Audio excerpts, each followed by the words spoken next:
Okay, so with Venn diagrams here, you've got a universal set, right? These numbers here, 6, 7, 8, 9, 10, 11, 12, 13, all the way up to 18, okay? And those are the only numbers we're going to be working with in this problem, okay?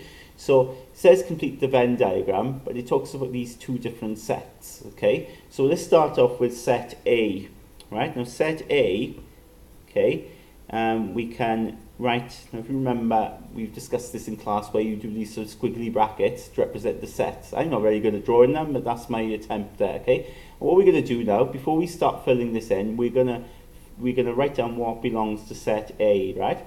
And it says multiples of 3. The multiples of 3 are the 3 times table, okay?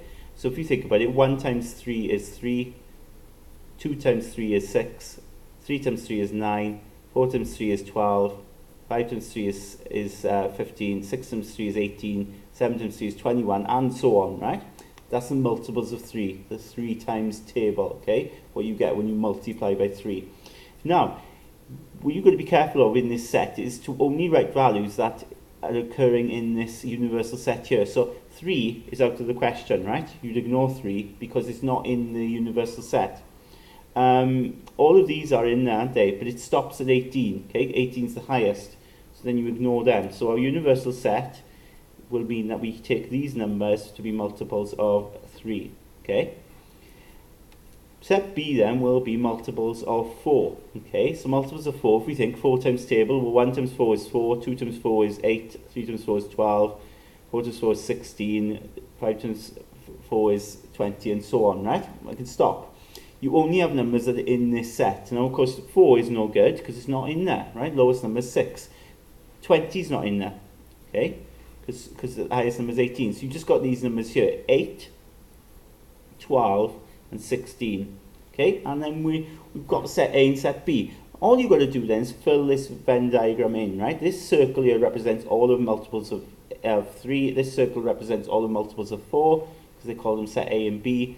And then outside the circle is numbers that don't belong to either of them. So let's look at let's go through this, right? It's important you go through the universal set because you've got to have all numbers in this box here, right? In this Venn diagram. 6. Now is 6. Where's 6? 6 is let's have a look at the here, right? Let's ignore this now because that was what I did earlier on to help me. Let's just scribble that out so you don't get confused. Now 6 is the first number in the universal set. And of course you've got 6 in set A. Is it in set B? No, it's not. So when you write it in this circle, it's important where you put it. It's got to go in circle A, but don't write it here. Because if you write it here, you're saying it belongs to circle B as well.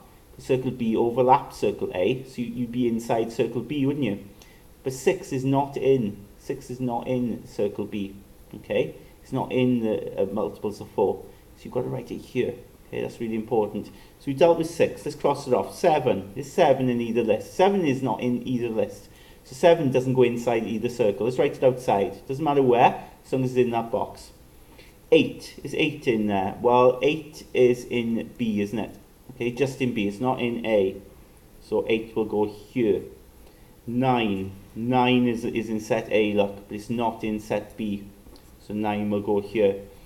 10. 10 is not in either of them, so 10 goes outside. 11 is not in either of them, so 11 goes outside. 12. Now notice 12 is in both of them. 12 is both a multiple of 3 and a multiple of 4. So 12 will go in the overlap, it belongs to both circles. Okay, 13. 13 is not in either of them, let's write it here. 14. 14 is not in either of them, let's write it here. It doesn't matter where, as long as it's outside the circles, inside the box. 15 is in A, isn't it? A alone. So we write it here. 16 is in B, isn't it? Okay, just B. 17 is not in any of them, so just write it outside. And then last but not least, 18 is in A, isn't it? Just A alone. So we're done, okay? We've got our Venn diagram complete with all the universal set of numbers in here. Part B then, it says, what is the probability that a number selected at random from this universal set is a multiple of 3, but not a multiple of 4? Okay, so multiple of 3 is set A, isn't it? Set A is multiple of 3. So it's a multiple of 3, but not 4. So let's count how many we've got in circle A. 1, 2, 3, 4, 5. But can we include this one? We can't we? Because if you look, it says not a multiple of 4. So we're not allowed to include this 12 here, okay? Because that would be, even though it's a multiple of 3, great, but it can't be a multiple of 4. So we've got to ignore that one. So we just got 1, 2, 3, 4. So 4, now the probability, 4 chances out of how many in total? How many numbers were there? Let's go back and count them. 1, 2, 3, 4, 5, 6, 7, 8, 9, 10, 11, 12, 13. 4 out of 13 is the probability. Okay, let's look at the second one, okay, before we finish on this. So now we've got a universal set here. A is the set of factors of 24, right? So with this universal set here, right, we've got numbers all the way from 1 to 12, right? 1, 2, 3, 4, 5, 6, 7, 8, 9, 10, 11, 12. And A is the set of factors of 12. So if we write down the factors of 12, now I'm going to just write them down. You could work them out, okay, like we've done before, by pairing them. But I'm just going to do this now so we've got them all done. B then is the multiples of 3. So the 3 times table. So we've got 3, 6, 9, 12, okay, from this set. And then C then is the set of common factors of 30 and 40. Okay, so basically factors that of 30 and 70 at the same time. Now 1 would be a factor of both of them, because it is. 1's a factor of everything. 2 is. 2 goes into both of them. 3 goes into 30. Doesn't go into 70 though. 3 goes into 30, but don't go into 70. So 3 is not good. 4 doesn't go into 30. 5 goes into both of them, of course. 6 goes into 30, doesn't go into 70, no good. 7 doesn't go into 30, no. 8's no good. 9's no good. 10 will, of course, 10 will go into them. 11's no good. 12's no good. Okay, so quite a shortish list there. Okay, and then what we do is, just like before, we go through each of these universal set numbers. We deal with 1 to start with. So let's look at 1. Now 1 is in both A and C, isn't it? A and C. So where A and C overlap, now we've got A and C here. So A is there, C is there. They overlap here, don't they? So there's 1. 2 is in A and it's also in C. Okay, just like we just had. So we're going to put 2 there as well. Okay, so write that there. 3 is in A and B alone. So where A and B overlap, 3 is going to go there. Okay.